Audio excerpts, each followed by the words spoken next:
Good to see you guys. Thank you. Good morning, everyone.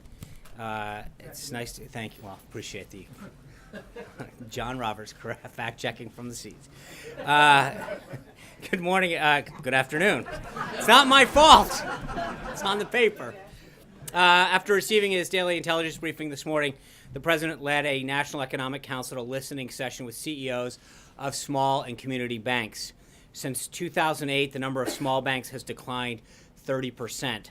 The dramatic increase in regulation following the financial crisis has been a major driving force in the decline of these banks.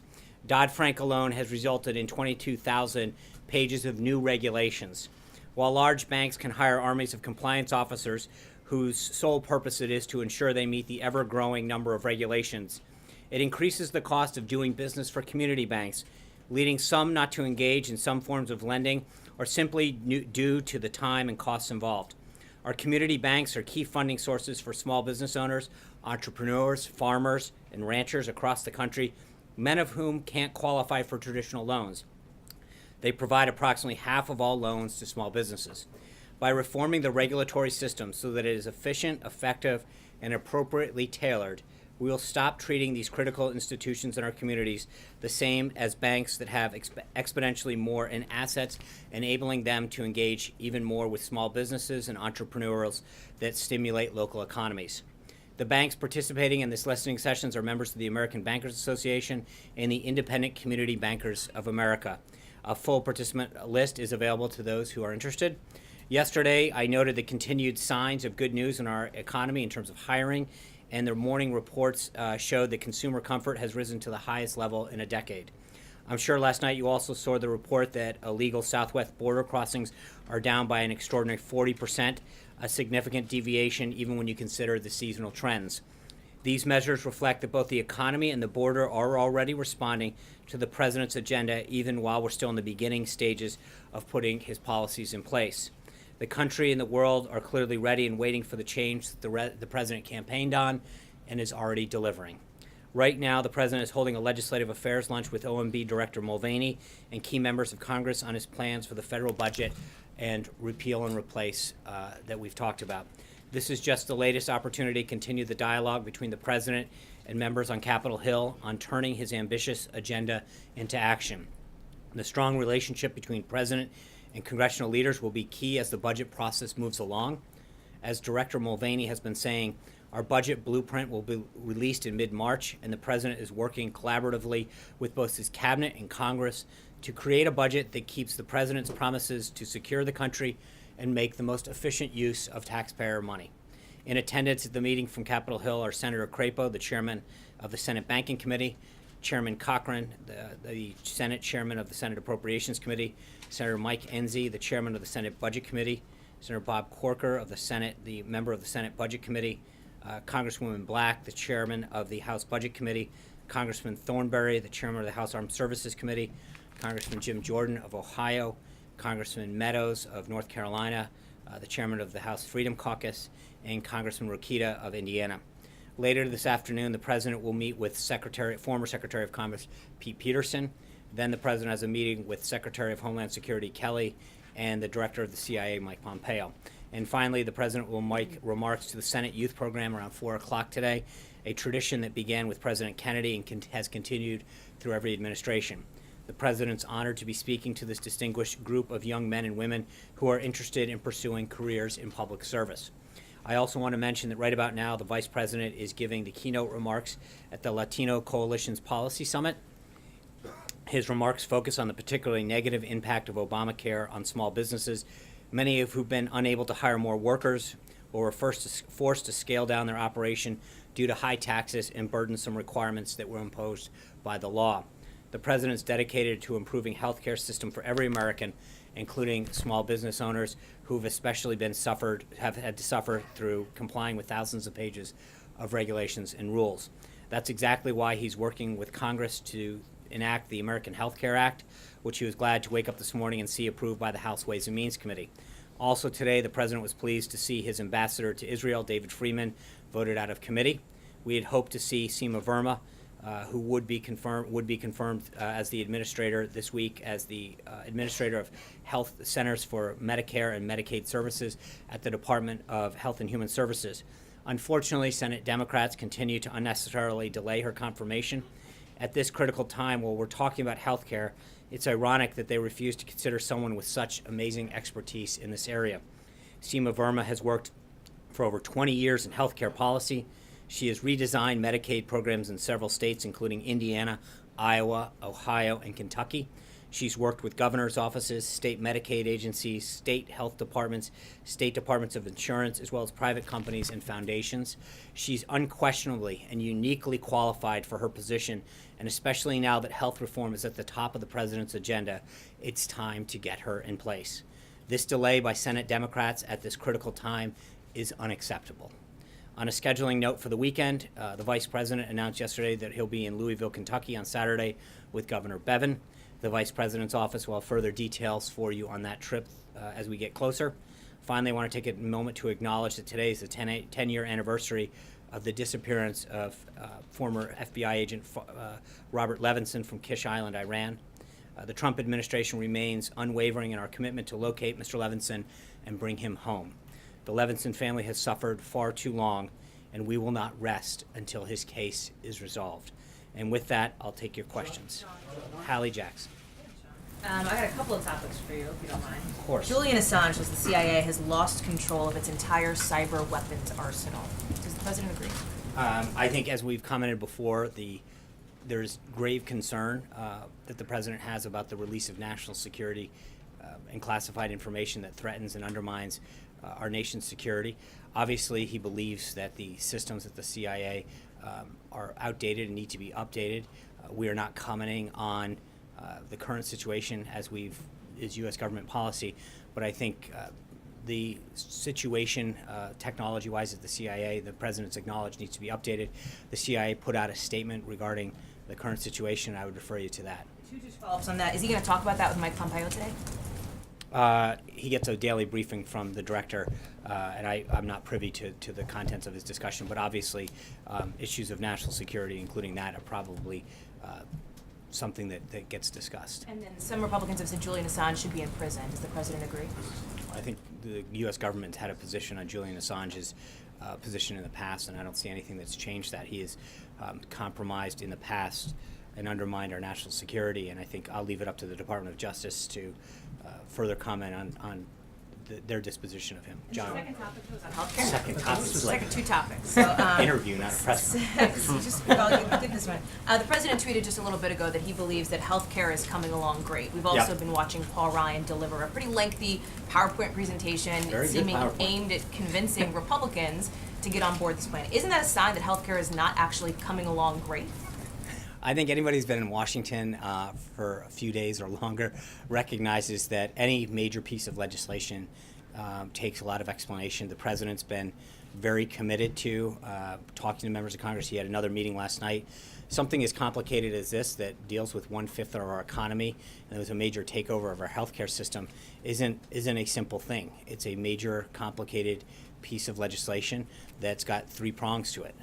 And this is the first one, the reconciliation piece that starts to chip away at finally repealing Obamacare. When they passed Obamacare, they rushed it so quick, they gave the then Secretary of Health and Human Services great authority to enact certain aspects of it. That would be our phase two, is having Secretary Price go through the pieces of Obamacare that he has been given the authority to when they passed it to help unwind a lot of the things they did. And then phase three is stuff that has to be done through other pieces of legislation that does stuff like allow people to sell insurance across state lines, that allows small businesses to pool. So there's a lot of facets to getting this pushed through. And I think that one of the things that we've been able to do quite effectively is talk to members, especially in the House, but the Vice President's been very active on both sides of the chambers, or both chambers, to communicate how this is a comprehensive strategy in three prongs to repeal and replace it with something more effective.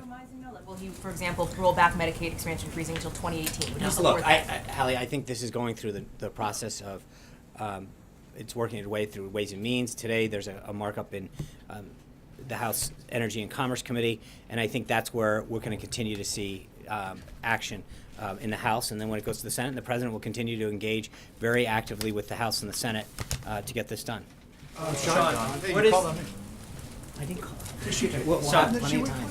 Thank you, Sean. was New half. York City First Lady Charlene McRae said in a statement that Donald Trump should keep his hands off women's bodies, women's health care, and Planned Parenthood, which has done just fine without President Trump's advice. I wanted to know what the response from the White House was on this. Well, I mean, with respect to Planned Parenthood specifically, the president's very clear that he's pro-life. We've worked with them to talk about making sure that there's a difference between taxpayer funding of abortion and women's health services. We have, and the president has committed to making sure that funds for women health community centers is going to be reflected by a substantial increase in his budget. He's committed to doing that. And he's trying to figure out a way to make sure that the focus of taxpayer money is spread towards community centers that provide vital health services to women, and that we're not using taxpayer funds for abortion. John Roberts. Just want to follow on Hallie in Which one? In an unrelated topic, just so you're prepared. On health care, Senator Tom Cotton of Arkansas today sent out a series of tweets in which he basically said this is dead on arrival in the Senate. Go back to the drawing board, adding that it's absurd for the committees to be voting on something that hasn't even been scored yet. What does the president think of what Senator Cotton said today? Does he plan on having a conversation with him? Well, we're going to engage. He has talked to Senator Cotton. We'll continue to talk to any senator that has questions or concerns or ideas. It went through the Ways and Means Committee last night. I think they started at something like 10:15 yesterday morning. It is an 18-hour. I don't believe he's talked to Senator Cotton. He's meeting with members right now. As I just mentioned, he had dinner last night with Senator Cruz. He's continuing to work both sides of the aisle, both chambers. As I mentioned yesterday, I think you're going to see a very aggressive, a very robust push. We continue to have the team out talking to local media, local radio, op-eds placed, talking to local leaders. We believe that the more we talk about the comprehensive three-prong approach that we have to doing a lot of the things that conservatives have talked about, to bring back cost containment, to get people to be more patient-centered in the healthcare decisions they make, allow more choices, it's going to bring people on board. But the thing that's really interesting, John, about the current approach is that no matter where you are, especially on the conservative side, you cannot possibly believe that the current healthcare system is an effective program.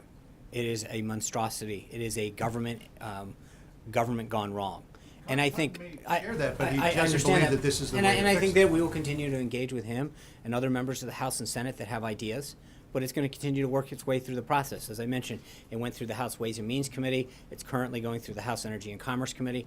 When the House passes it and it goes over to the Senate, I'm sure Senator Cotton and other senators will have an opportunity to have their say. That's part of the process. We welcome his ideas and his thoughts, as we do with other senators. But the president has continued to do tremendous outreach, and our staff has continued to do that. Mick Mulvaney's been on the Hill. Vice President Pence had maintained a very aggressive schedule, as well as other members of the administration. And we're going to get this thing passed with all of their input and ideas. Was the president aware that Lieutenant General Michael Flynn was acting as a foreign agent when he appointed him to be the National Security Advisor? I don't believe that was known. I would refer you to General Flynn and to the Department of Justice in terms of the filings that have been made. Had the president have known that, would he have appointed him? I don't know, John. That's a hypothetical that I'm not prepared to ask. I don't know what he discussed prior to being appointed in terms of his background, his resume, his client base. I don't know any of that. I know that from what I've read that he has filed the appropriate forms with the Department of Justice, and I think you should ask him and subsequently them if you have any questions about the specific filing. John Conrad. Just following up on Senator Cotton, he told me just a short while ago that he believes that this bill might actually make things worse than the current Obamacare. What do you say to Senator Cotton? Well, I respectfully disagree, and I think that I hope we have an opportunity for the team to continue to not only talk to him about what we're trying to do and how we're trying to do it, but that we'd love to hear his ideas. I mean, this isn't, as I mentioned the last couple of days, we're not jamming this down people's throat. We're welcoming ideas and thoughts. We think this is the vehicle to restore a patient-centered healthcare bill to drive down costs. And I think Senator Cotton clearly recognizes that the current version of healthcare that's out there right now is not sustainable. And so we welcome his input into this process. We think that the work that we've done prior to putting this together with the House is something that reflects a lot of the best ideas, and we would continue to welcome his input on this. Are you open to major changes? Hold on, Charlie. Are you open to major I'm not. changes? It's not. I'm not open to. Well, I is the think White the House president. open to major changes, or is it? I think the tweaks? president has said before he wants to hear members' ideas. He believes that this bill encompasses the best of ideas and the best way forward. But again, we're going to let the process work its will through the House and then subsequently through the Senate. And if members have ideas, we want to hear them, want them to be part of it. It's not. This isn't getting jammed through, and we welcome that. And that's why the president continues to meet with folks. You know, he met with individuals yesterday. He's continuing to meet with them today. He's going to be hitting the road. He wants to hear members of Congress, outside groups, physicians, healthcare providers, patients. But he wants people to have an input in this to make sure that we have the best possible bill that serves their needs, and that we don't look back like we do now with Obamacare and say, I wish we had done this right. We've got a system that frankly isn't working. And I think that no matter where you are on the political spectrum, you've got to admit that either you or a loved one or a friend or a colleague isn't getting the care they deserve or isn't paying what they thought they'd be paying. And I think we have to do this right so that we don't look back the way we do now and regret the way that it was done. Charlie. Senate and House conservatives have said that they want a sort of a return to the 2015 Obamacare repeal effort. If that effort landed on the president's desk, would he sign it? I think the effort that's going through right now is the vehicle that's is what people are on board with. I think one of the things that we have to remember is that the process, this three-pronged progress, is done for a particular reason. The reconciliation process, which I know for most people, it sounds like a very arcane inside baseball congressional term, but it only allows for certain things to happen in that repeal process. And that's why we've been very clear, and I think Paul Ryan laid out, Dr. Price has laid it out, and Mick Mulvaney is laying it out when he goes up to the Hill, that there's a reason that we keep talking about it in three prongs. Because there's only so many things that you are legally allowed to do through the reconciliation process. When the Democrats jammed this through, they did it in a way that they did it basically in two steps. They jammed it through the reconciliation process, number one. And number two, they gave broad authority to the Secretary of Health and Human Services so at the time that she could unilaterally do certain things with healthcare and implement certain things that we now have to undo in the same way. What we've done that's different, though, is frankly add a third prong, which allows for additional legislative vehicles that will go through the House and then in the Senate that will allow some of the core conservative principles that we've talked about for, frankly, decades, about allowing more competition, allowing people to pool, allowing people to do things that we think will allow lower prices to come out of the process. And I think that's a big difference in how... So if the repeal lands on the president's desk, he would not He sign it? is going to land on his desk because we're going to go through this process. With repeal without replace. Well, again, I think the way that we're doing now, I think, is the right and the responsible way to do this. This bill will land on the president's desk. He will sign it. We will repeal Obamacare, and we'll put into place a system that will be patient-centered, that will allow the American people to have greater choice and lower costs. Blake. Sean, seeing the pushback that you're getting so far with healthcare, do you think it is realistic to have both healthcare and tax reform done in 2017? And I ask you that because Mitch McConnell was asked about this day, and he talked about there being certain constraints and that the tax reform portion of it could be a 2018 item. I think we feel very confident that we're going to get a lot done, continue to get a lot done this year. Tax reform's high on the president's priority list. I think it's high on the American people's priority list, and especially as April grows closer and closer and people look down at their federal tax form and realize how much they're paying. And we see companies pledging to come back, recognizing that these companies bought into the president's vision and agenda to make America more tax and regulatory friendly, so that they would create jobs, manufacture more here.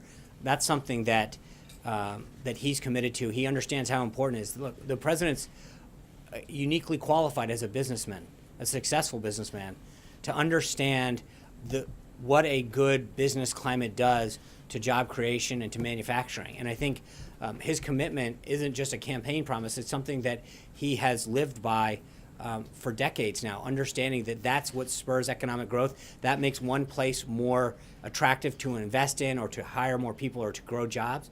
And so for him, this is deeply personal. And I think that you're going to see Secretary Mnuchin and others work on the contours of that in the next several weeks, but we intend to maintain to the schedule that he laid out. The August Yes. portion is still the timeline. That's right. Eamon? Thanks, John. On drug prices, Congressman Elijah Cummings was here yesterday. Yeah. He said that the president was enthusiastic about his bill to cut drug prices. Is the president enthusiastic about that? And if he is, how much pain should drug companies be prepared to take during this effort? Ironic that you're talking about drug companies and pain. But maybe there's a pill for that. But yeah, I think the president, as you know, one of the reasons that he reached out to Elijah Cummings initially is because they share that. And I think, frankly, yesterday came to a lot of other areas where I think that they can find common ground and work on issues. And I know that drug prices is something that he understands near and dear, is helping many people get the care that they need, but the rising cost is something that is, so I think as we look at the vehicle in terms of the specific legislation, they share a commitment to it, and I think that there will be continued follow-ups, not just between Congressman Cummings but others, as to what the best piece of legislation is and how we get that home. The Democrats said that they're going to drop this bill in 2 weeks. Is Okay. the president prepared to push a Well, Democratic I bill on think, Capitol yeah, Hill? I think that's a bigger conversation that we have to have, Eamon, with House leadership in terms of maybe it is that right vehicle. Maybe Speaker Ryan and Leader McCarthy and Chairman Brady have other ways to achieve the same goal or work with Congressman Cummings. I don't want to be prescriptive to the House as to how they work their will, but I know that the president has a commitment to that topic, and then he wants to work with Congressman Cummings and others who share that same commitment. John Gizzi. Thanks a lot, Sean. John Gizzi. Oh, Gizzy. Okay. You're both good-looking, Johns, but I'll come back. Thank you, Sean. Two questions. And first, a Japanese news service is reporting this morning that the president will have a meeting with President Xi Jinping of China in April. Does this mean that there is a new meeting before their scheduled meeting at the G20 in July? I'm not going to comment on the president's schedule or foreign leader visits at this time, John. I think I've pretty much gotten that one down. Until I have something further for you, I'm just going to let you get on to your next question. All right, thank you. Going back to the meeting and to your opening statement about the banks. In the last campaign, candidate Trump campaigned hard on restoring the Glass-Steagall Act, which would put a barrier between commercial and major investment banks. It, of course, was repealed in 1999, and the repeal signed by President Clinton.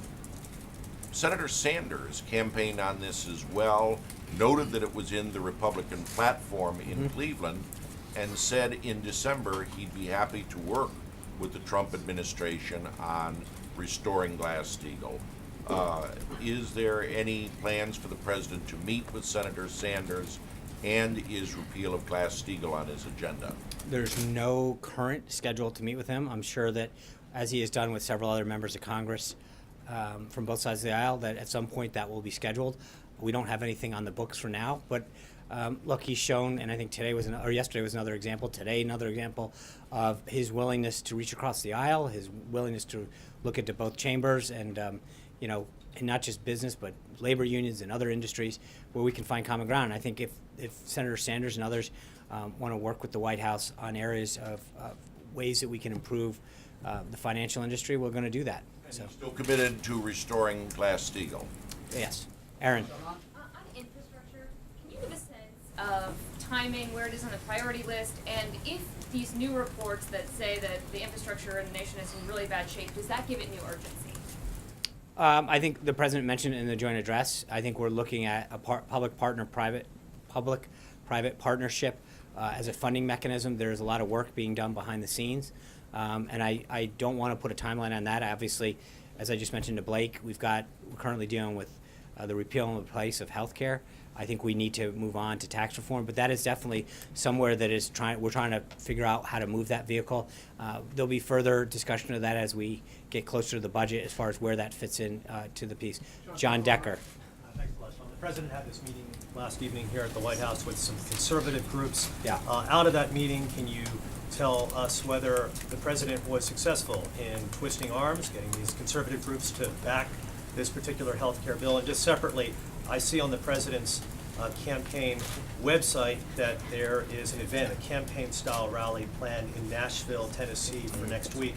Can you confirm that, and why did you choose Nashville, Tennessee? There's a Democratic congressman that represents Nashville. It's Jim Cooper. Are you hoping to get some Democrats behind this bill? So on the first part of that, you saw a lot of the statements that came out last night from some of the various groups. They were very encouraging. Their guiding principle is we want to get to yes. I think one of the things that's really interesting, and I addressed it earlier, is that there's a lot of members, a lot of interested parties, a lot of groups that haven't fully heard the three-prong approach. And I think Speaker Ryan did a phenomenal job today of really laying this out. Dr. Price has done a good job. That people need to understand the totality and the comprehensive nature of this, that there are three pieces of it. And I think what happens sometimes is that the reconciliation piece of this gets lost as defining the totality of it. And people need to understand the two other pieces that achieve many goals that healthcare advocates and conservatives have fought for a long time, that allow greater competition, that allow small businesses to pool those resources together. But there's a lot of things that occur in phase 2 and phase 3 that help bring down cost and create greater choice. It's amazing when you listen to some of these meetings how often people say, I didn't realize that, and I didn't understand the full scope and totality of what the plan was. It's very encouraging, and then I think they, without getting into details, I think in a lot of cases they've shared some ideas with the president that we might be able to find some common ground on. So we'll take it one step at a time. Go ahead. And then on the campaign-style rally. I would refer that question to the campaign. I think the president's going to be traveling next week. And then, but there will be the details of that are listed on the campaign site. There is going to be, I think, additional travel announced for next week on the official side. And as we get closer to either the end of this week or the beginning of next week, I'll try to have more for you. Katie. The president promised to immediately terminate DACA when he got in office. Right. It's been nearly 7 weeks tomorrow, and he still hasn't done it. Can you definitively say if he's going to get rid of DACA? And if not, is he giving them legal status, and what's the plan for Dreamers? I think, Caitlin, we've talked about the status of that and how many steps we have to go through on immigration in the past. I think we've made significant headway in achieving the president's priorities of starting the wall, driving down illegal immigration. The numbers that came out last night show that even when seasonally adjusted, we see a 40% dip in the people crossing our southern border. That's a very promising sign. That being said, the executive order, the second one, there was a lot of effort put into making sure that was rolled out effectively and achieved the goal of protecting the country that the president sought out to do initially. So we're continuing to take steps on immigration, both legal and illegal immigration, and as I've mentioned in the past, we'll have more as we go forward. So he does still plan to get rid of DACA? I think the president's been very clear about how he plans to address immigration as a whole, both legal and illegal. Katie. Sean, the president's been meeting with conservative groups, but there's also opposition on the left. Does he plan to, he brought bipartisanship to Washington finally. Does the president plan to meet with groups like the AMA and AARP, which supported Obamacare but are not supporting this bill? I don't, it'd be ill-advised for me to start saying who he's going to, but I think that what we've shown over the last couple of weeks is the president's willingness to meet with individuals, senators, groups. So I don't want to rule in who's going to meet or out, but I think that I've said before with respect to members, and I'd say it again with respect to groups, that I think if people have ideas that will help provide a more patient-centric healthcare system that drives down costs, the president and the team here will be willing to meet with them. So I don't want to be prescriptive in terms of telling them who they have to meet with. Their day is pretty busy right now with the Hill, but I will get back to you on some of the other groups that they're going to meet with, and we'll go from there. Brian. Two quick questions. One, this morning at the National Press Club, a local business in D.C. filed a Superior Court a suit against the president and regarding the Trump Hotel. And I don't expect you to speak to that issue specifically, but their feeling was that as much as this administration has supported small business, couldn't he divest himself from this and support small business in the district? First question. I'm really not sure how would he, in terms of what? Well, there's 25 small businesses, restaurants in the area, and they're saying that the Trump Hotel is taking all that business away from them. And couldn't he walk away from it and help out the small business Well, in the as district? far as the president's, obviously the president has made very clear in that December press conference at Trump Tower, he doesn't have conflicts, and he's done everything in accordance with the guidance that he was given and gone well beyond what he ever needed to do. But obviously, you can't.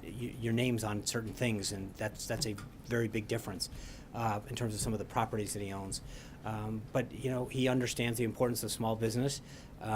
That's why we were meeting with community banks this morning to talk about the lending that they need, whether it's small business, entrepreneurs, farmers, ranchers throughout the country.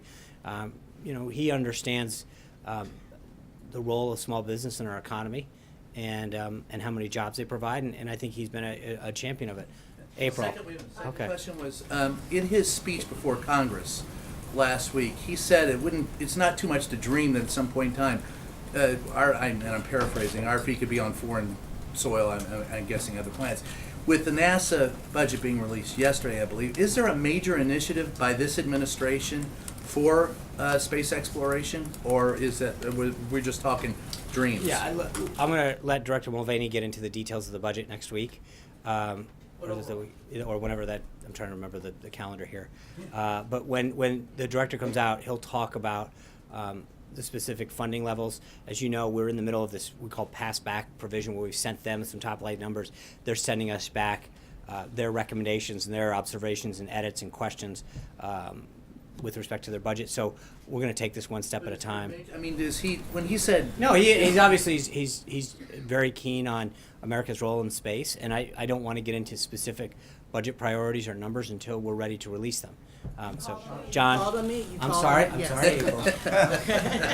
Remember that. It's very important. I know, I saw the hands Yes. right away. So Sean, just really fast, following up on John, we're seeing the campaign information for next week in Nashville. You said something about talk to the campaign. Who's the campaign? I'll try to help get you a name, but there is a campaign infrastructure still in place. It would be inappropriate for me to be commenting on campaign activities from the podium. So there's a website up, the same one that was during the campaign, and I would suggest that you utilize that. But I'm not here I'm only here as an official in the government, so I don't want to get into that. Now, yesterday, going back to Congressman Cummings, you talked about some other issues that they talked about in that meeting, where they found common ground. They talked about, and I want to hit two issues, the voter irregularities, voter fraud, and voter suppression. Where does the president see this coming together? We heard from Congressman Cummings, but where does he see? We understand he's saying that voter fraud is real when there are other people saying it's not, but then there are factual, documented cases of voter suppression. So how is there a marrying of that in this president's eyes? Well, I think that's why he's asked Vice President Pence to look into it. I would disagree with the assertion, though. I think there's also factual, evidence of people voting illegally. We saw that in Texas a couple weeks ago, and in other places. So part of the reason that he's asking Vice President Pence to chair this task force is to look into the issue. But we welcome input in other areas, and it's an area that they'll continue to discuss. Sarah? HBCUs. Okay. Now, also, Congressman Cummings said that when he talked to the president, and he brought up the issue of funding for HBCUs, President Trump said to Congressman Cummings that the presidents did not ask for money. Now, they came here, according to many of the presidents that I've canvassed, they came here with the intent of the fact that they were going to get some money from this executive order. And I don't think the executive order is the... That's what their belief was. But then, what I understand that there was talk about investment in these colleges from Steve Bannon. One president wrote this down saying that we are looking for a plan from you to invest in HBCUs, and we will execute it when we get it. So, and they're looking for full funding for Title III, Pell Grant full funding, fall, spring, and summer, as well as a one-time $25 billion investment. What does this White House think about this plan that they're trying to give back to this White House, especially at a time when you're looking at cutting domestic spending? Well, I think when they were here, we were pleased to roll out the executive order that talked about making historically black colleges and universities a priority in this administration, moving that sort of point person into the White House so that we could coordinate a whole of government opportunities for whole. We talked about this, looking at the different educational opportunities that span government.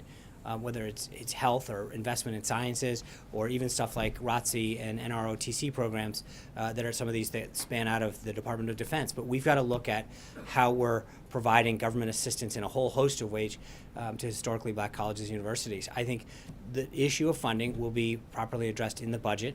And at that time, but obviously this is something that has been discussed. The president. Request realistic? Is this funding request realistic? I don't, April. I'm not going to negotiate the budget from here, but I think that the president has been made very clear that the vital role that they play in our society, and I think he's shown that initially by the executive order that he unveiled, and we will have further information for you as we get closer to the budget. Sarah. Thanks, John.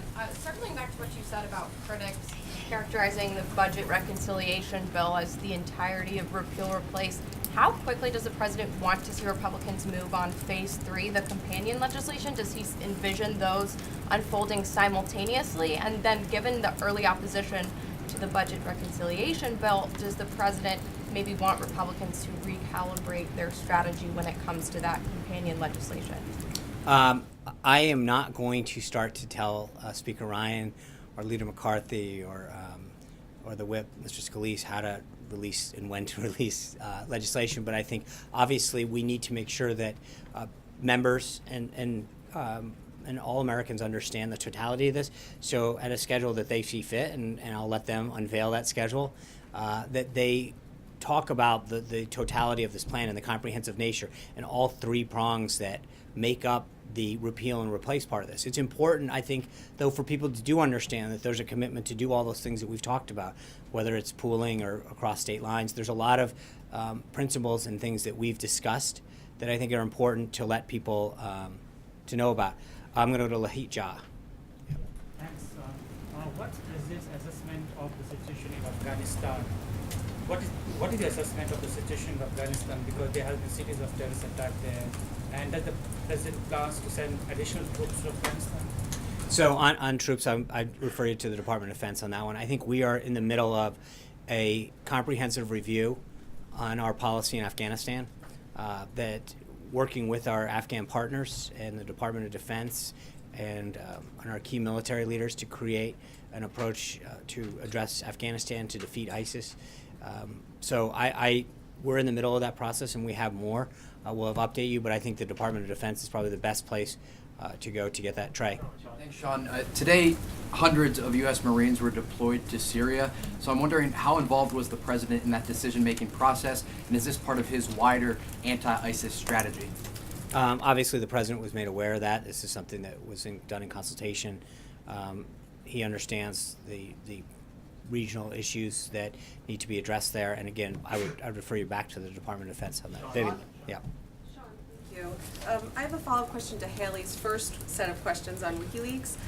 My question is, So Haley gets like 8 questions in the Republicans are calling for Julian Assange to, be in jail or be arrested. Mm-hmm. What about the tech companies that he says that he will work with to give them these CIA hacking techniques? Should there be any legal repercussions for tech companies willing to sort of embrace and use this technology that you're taking a stance against, if you will? So number one, I'll go back to the statement that we don't comment on validating or authenticating allegations of this sort as a U.S. government in terms of U.S. government policy. I will say that the president obviously feels deeply concerned about anybody, an individual or anybody that seeks to undermine the national security of our country. I don't want to,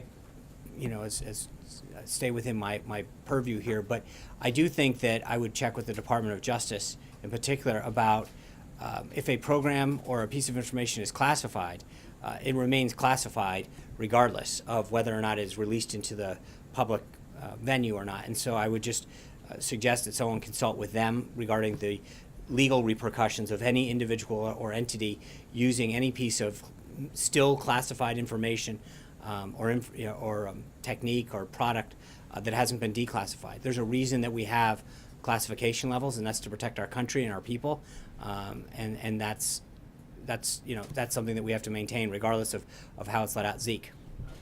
Two questions for you. One, back to General Flynn.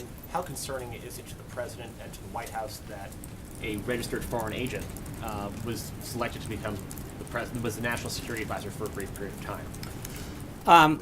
Look, I think this is what he did for a living. I mean, he talked to, and as the president said in the press conference, talking to individuals that are within the realm of the duties you're going to perform is part of your job.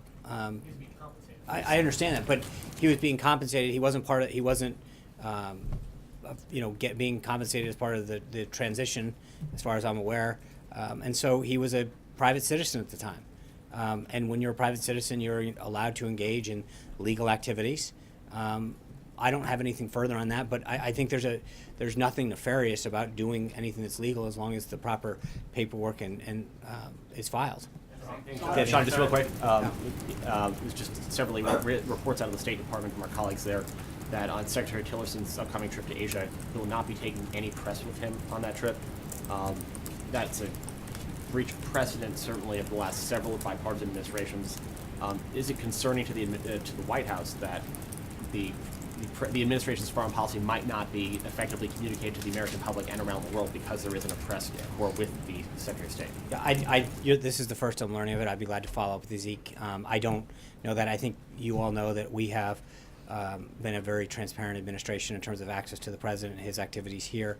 I'd be glad to follow up with the Department of State and follow up that you can share that with your colleagues. Margaret? Sean, yesterday you said there's no reason to believe there's any type of investigation with respect to the Department of Justice.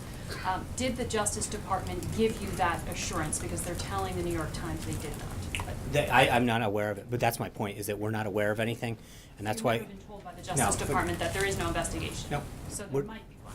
You just don't know. No, I said I'm not aware, and we're not aware, and that's why we want the House and the Senate to do what the president has asked of them to look into this. But no, we're not aware. To discover if there is an investigation. That's to look into the situation.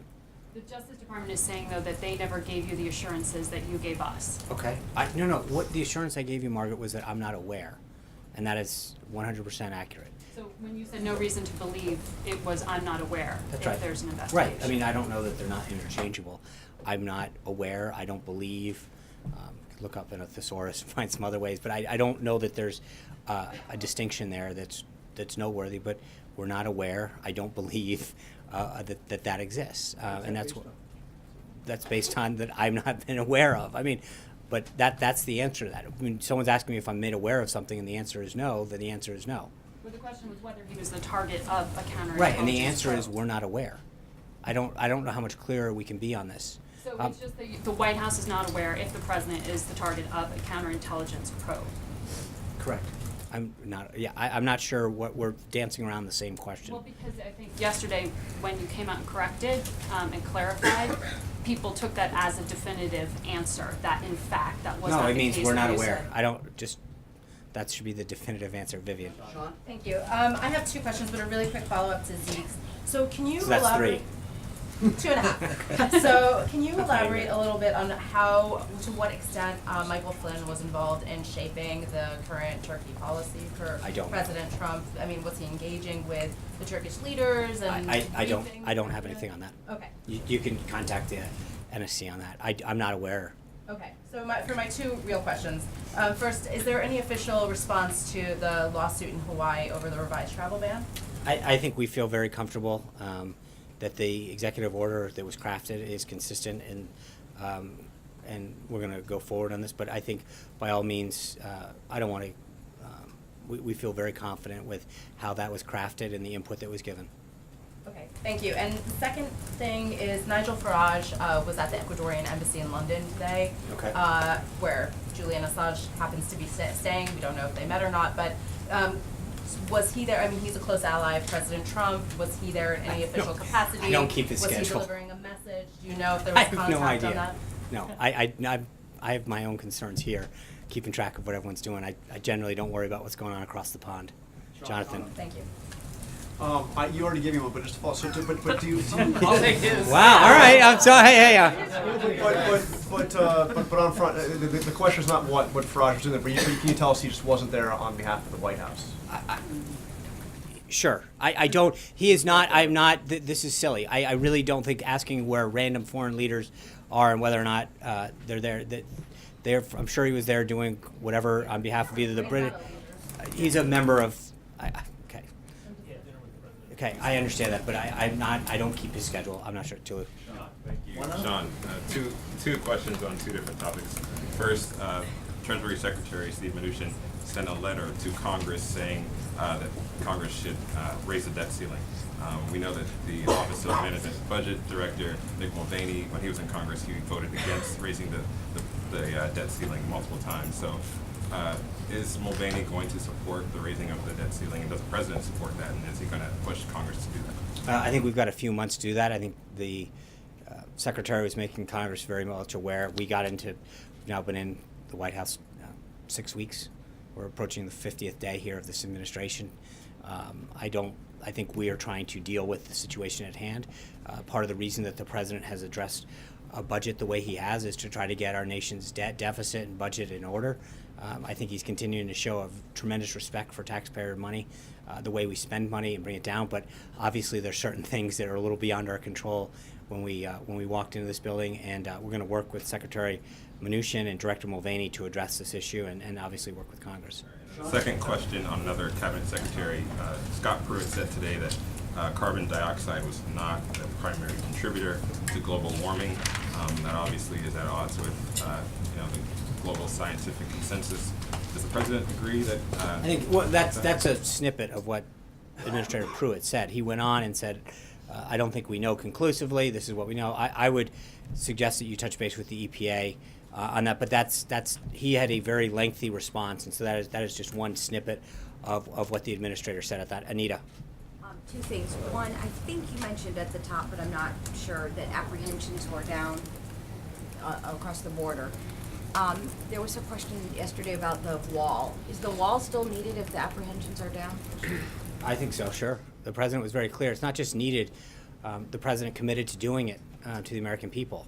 And I think while we can have a good month, and I think we'll see if that continues, that the President made a commitment to the American people to make sure that that this isn't just an anomaly, and that while they may be down, I think we have to do what we can to protect our country, both in terms of national security and economic security.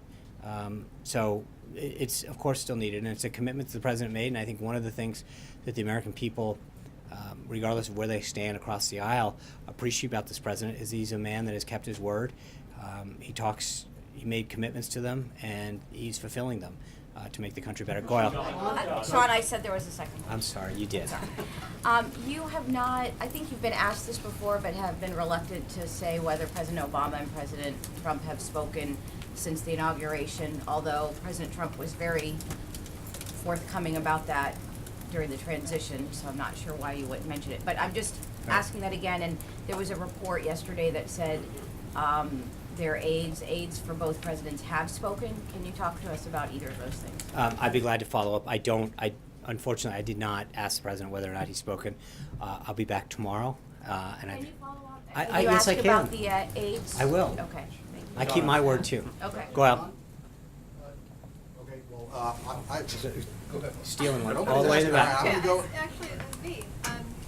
Tell us Lost your shot. Look at that. Can you tell us about policy now on Guantanamo, how it might have changed, where things are with that?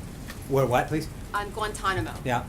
On whether the Guantanamo will be expanded, whether detainees will be brought to Guantanamo, whether they'll be transferred out, just where things are. I don't have anything to announce with respect to its expansion or its expansion use. But I think the President has commented on the importance of Guantanamo in the past, and the need to maintain that the people who are there are not people who seek to do anyone good. They're there for a reason, and he has no plans to close it, if that's what you're asking.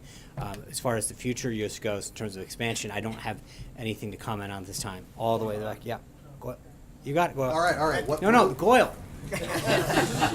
You keep trying to steal his question. Thank you, Sean. Two questions, please. One is that as far as the attacks on the Indian American communities across the nation, they are not new. It happened in the past also, but Indian American community recently have been having candle visions and prayers and all kind of those things, and also Indian ambassador met with the State Department officials and also with President Trump recently. So any presidential message for the Indian American community, how to stop these attacks against them?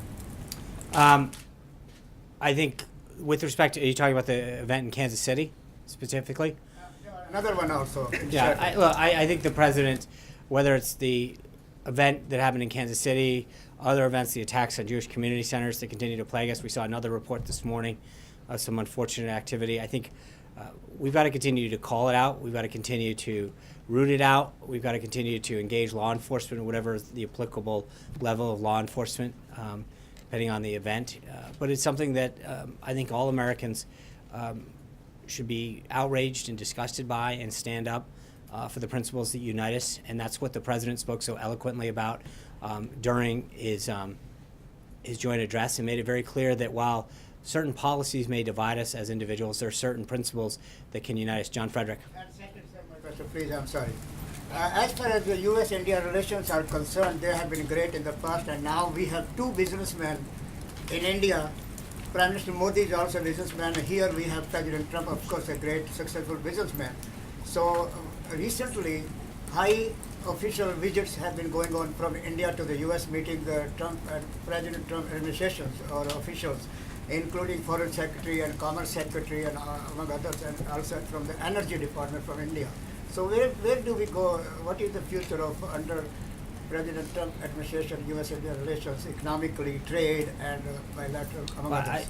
Thank you. I think he has talked about during the campaign and the transition establishing a deeper relationship with Prime Minister Modi and U.S.-India businesses. And I think as we move forward in terms of our foreign policy, we'll have further updates on that.